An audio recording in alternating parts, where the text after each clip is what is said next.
చేరని ఆకాశానికి చెప్పని ఈ రక్తాక్షర లేఖని ఇప్పుడే పంపని అన్నం పుణ్యం ఎరగని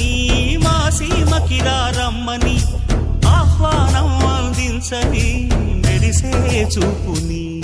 తొలగింది ముప్పు అని నీలి మప్పు మనసారా నవ్వని చిరుజల్లు ముంపు మన ముంగిలంత ముత్యాలే చల్లని ఆశా సుగంధమైనే